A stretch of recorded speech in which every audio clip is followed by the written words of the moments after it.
Stjernholm Reviews. Your sound, your music, your planet. The Bluesound Node products are no stranger to Stjernholm Reviews. But now, my audiophile brothers, we have something that dares to call itself Icon.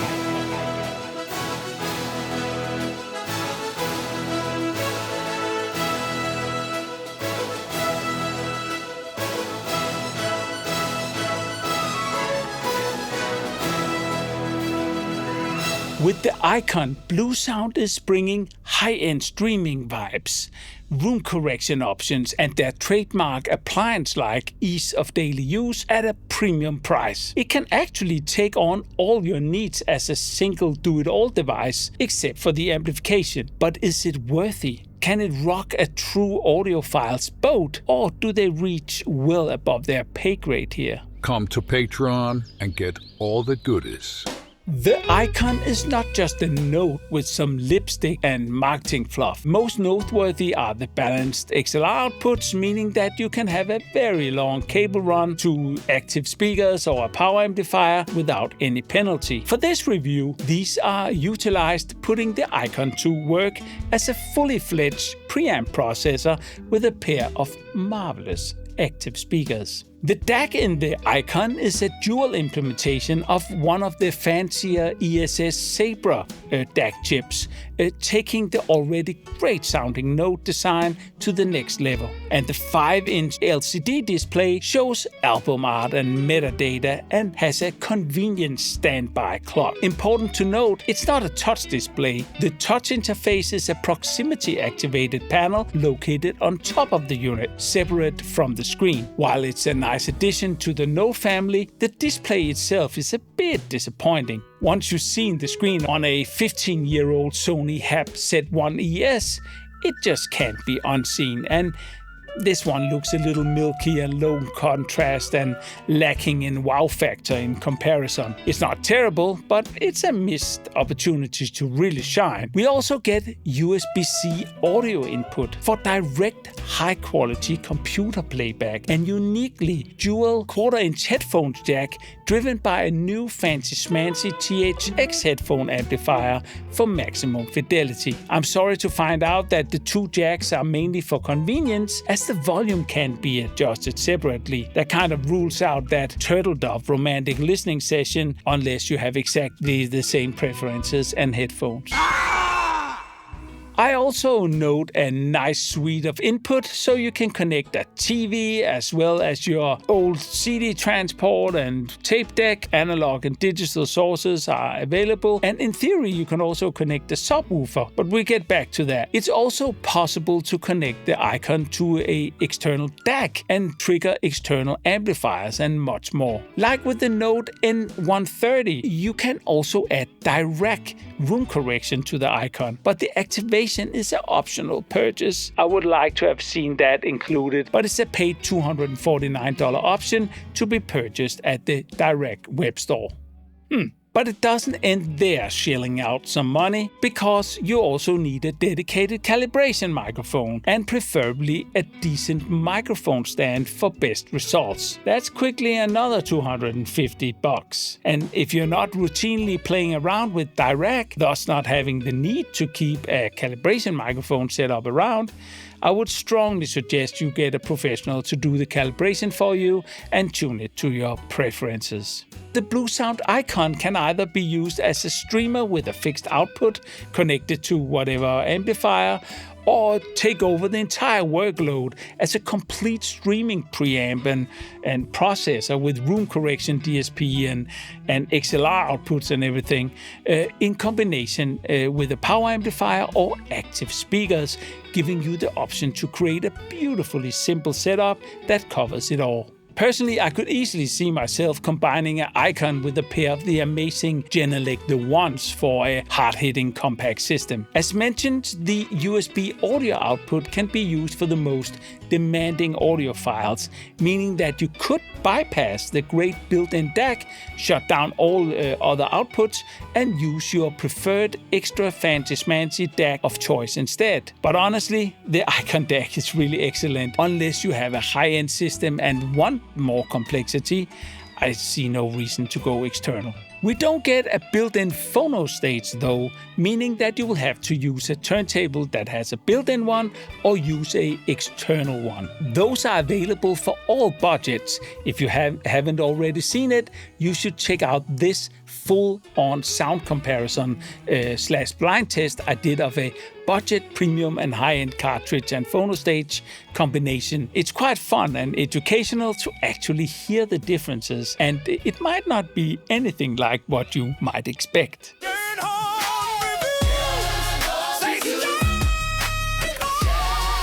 For Control, the Icon is a real sweetheart too, with all options available. In daily use, you simply just touch it to recall your favorite presets and adjust the volume. No need to use any apps or screens once that is set up. I find that to be such a brilliant thing, making it feel so accommodating.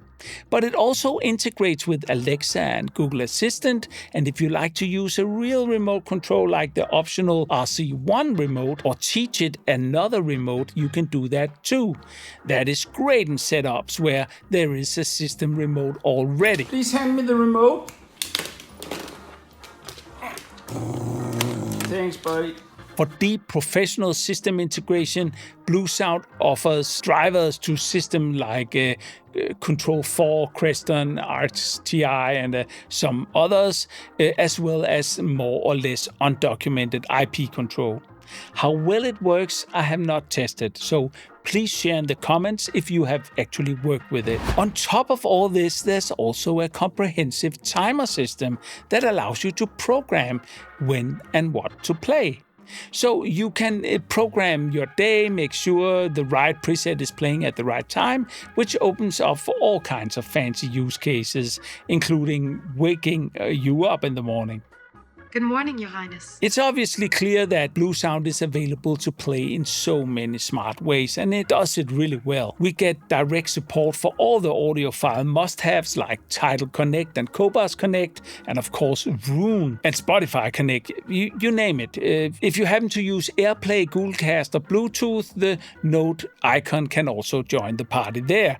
And it all works flawlessly, buffered, no glitches, adding to that feeling that this is something that just works. I like it. I've been testing it using the LAN connection though, and not the Wi-Fi, I might add. And then there's the Bluesound app that allows for control of everything, and that's not pretty. To be honest, I find it quite messy, it does the job, and it will have a learning curve for most new users, especially when digging into the poorly executed advanced features. If you're only using like one feature, it's probably not a problem, but it's not that logical and navigation can be really heavy.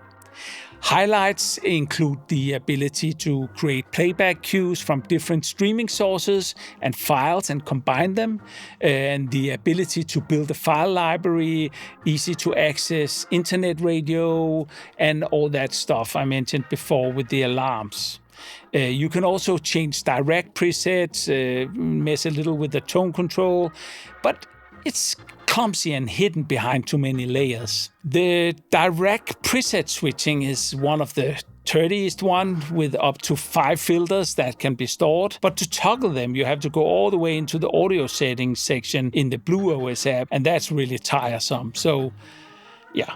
You need the BlueOS app to do it, and it's just way more clunky than it needs to be, kind of killing the good vibes when in use. So even while the daily user experience is actually really great and easy to live with when just using that top panel, it becomes equally shitty when you want to make it do that big boy stuff where the icon really shows its limitations as a processor due to some rather careless engineering. So let me just mention some of the things that really bugs me. It's things like there's no balance control and the tone controls are extremely limited. And if you're using direct room correction option, I found the setup to be so buggy that it took away all the confidence that Direct will actually do the right thing. And we are talking about Direct that has been around for many years, and this is kindergarten bugs. It should really not be like that. XLR outputs are without gain matching capability and are pretty low level, and that can be a problem matching your active speakers if they don't have sensitivity settings. And the subwoofer out is only for a single sub, and there's no options for adjusting the timing. The only function is to set the crossover, and that even has a fixed slope as well. It limits what subs you can use if you want a perfectly integrated result.